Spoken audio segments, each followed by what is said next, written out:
हमारे इस चैनल मैथिली गंगा को लाल बटन दबाकर सब्सक्राइब करें व घंटी के निशान का बटन दबाएं ताकि सभी नए वीडियो आप तक तुरंत पहुंचे बिल्कुल मुफ्त।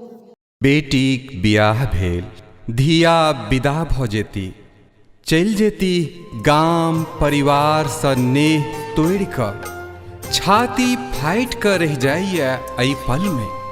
सुनल जाय गंगा कैसेटक मार्मिक प्रस्तुति सेनुरदान।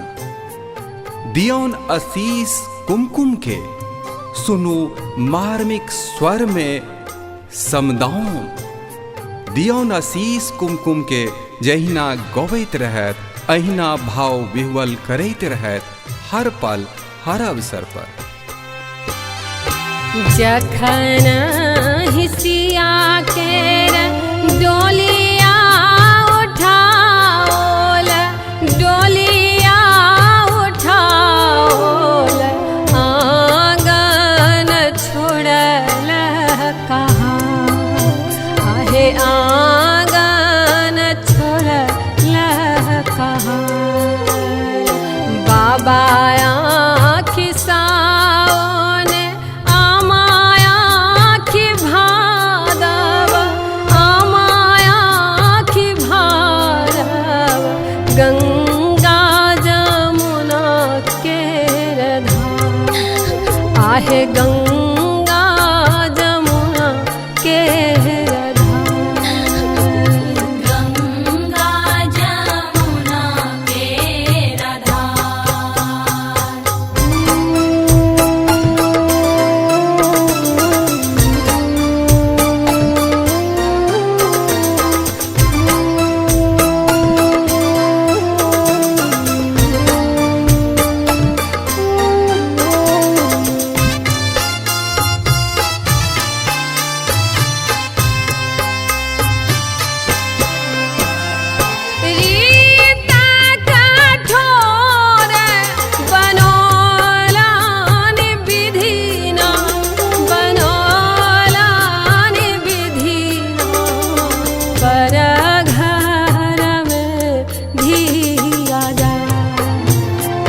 पर घर में धिया जा।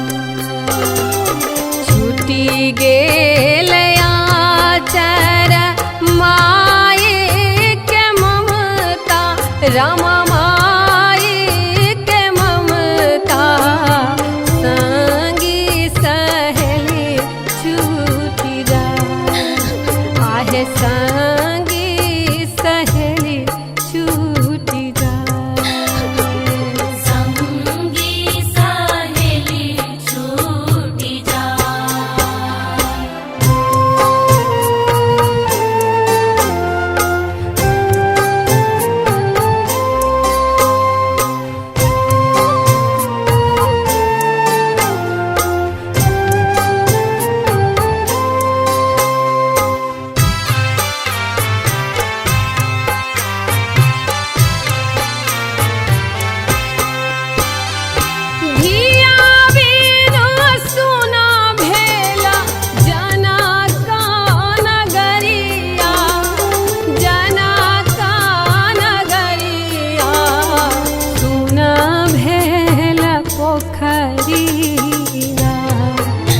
आहे सुना भेल पोखरिया,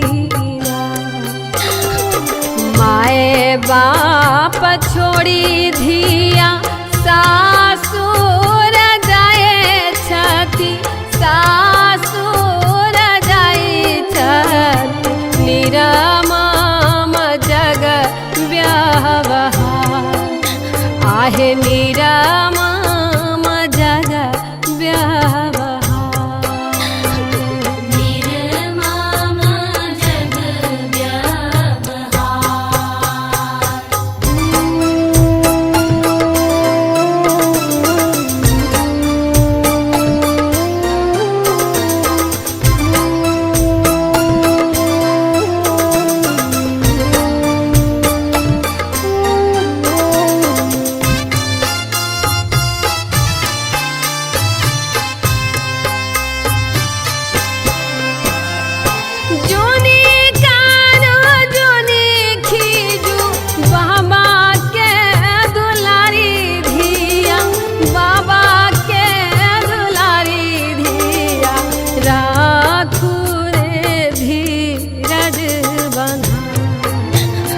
आहे राखून धीरज बंधा जन्म कसोदर छूटाल चंद्रमणि रामा छूटाल चंद्रमणि पहुले बयापन बना आहे पहुले बयापन बना